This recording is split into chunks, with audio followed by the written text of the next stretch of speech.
to our next speaker, Chuck Wesner from the National Academy of Sciences. Chuck is a National Academy Scholar and Director of the TIE program, focusing on technology, innovation, and entrepreneurship.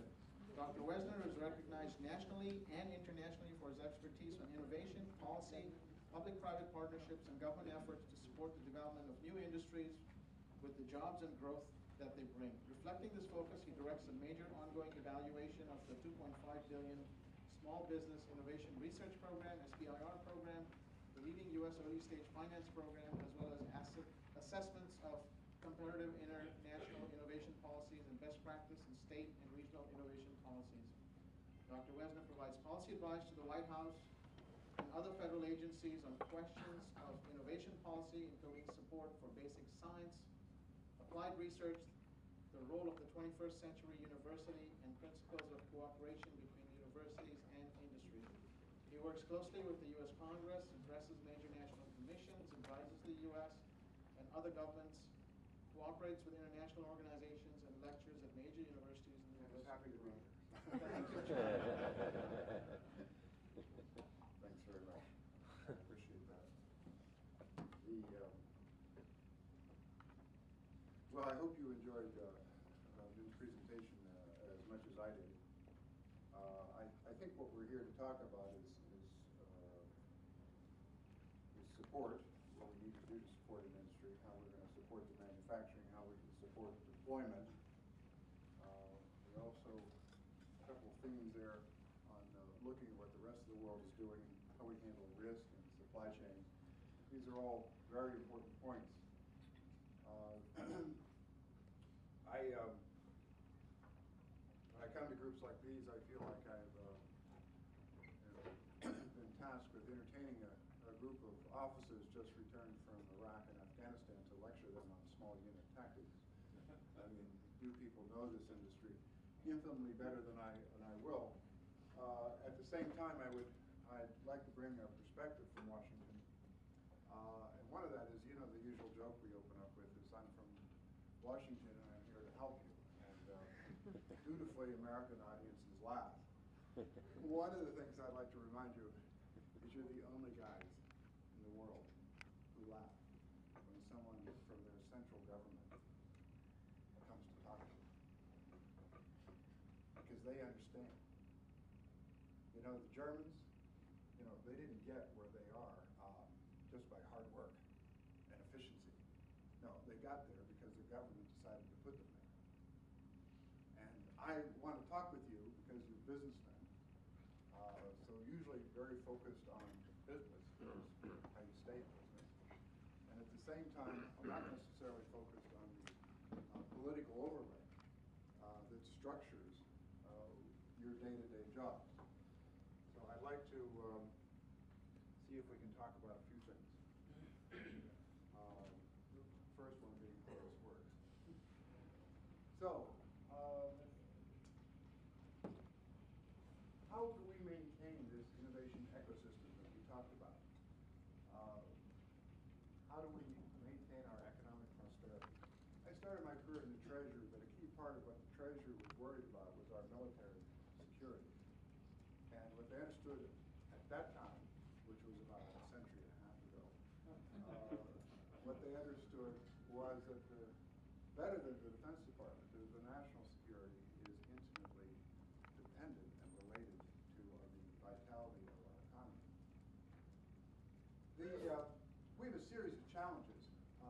You know, a wonderful Chinese curse, may you live in interesting times. Well, we certainly are living in interesting times. We need renewable energy sources. We have to address climate change. I was at a party the other evening and somebody asked me if I believed in climate change. And the woman was very pleased to learn that I didn't believe, at least for a moment, when I pointed out it's not a matter of belief, ma'am. But I think you may ask the polar bears; they'll explain the problem to you.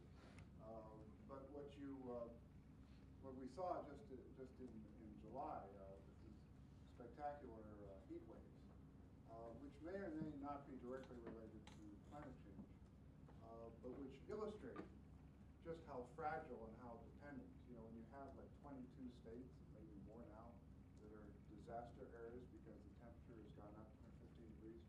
I mean, these are not things we're joking about. These have very direct One of the things that I'd like to recommend to you, which is in part the basis of this study, is a new report out from the Academy. We talk about reports because that's what we do.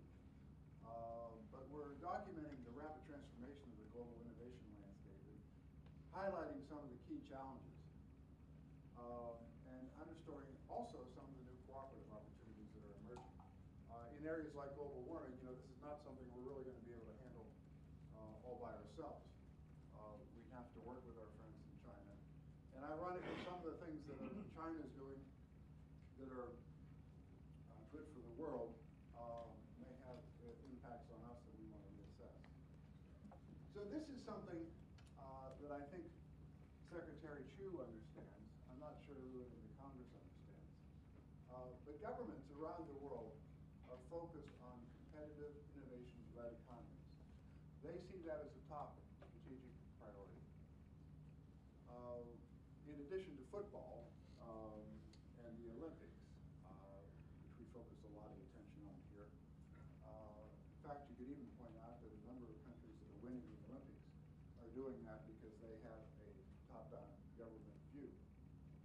I think if we wanted to think hard about how we get to where we are in the Olympics, it's certainly not alone by initiative of what the rest of the world, by individual initiative. What the rest of the world is doing is first off focus on growth and strength.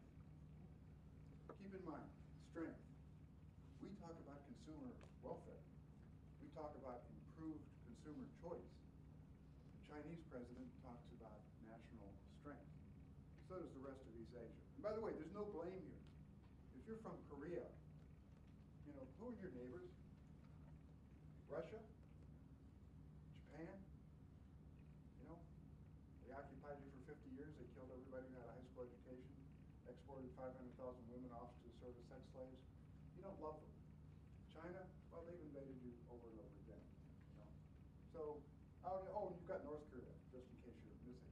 So, it's really a tough neighborhood. So they're working hard on their national strength. What they've learned from us is the importance of sustained support for universities, funding for research. What they haven't really mastered yet is how to do innovative small businesses.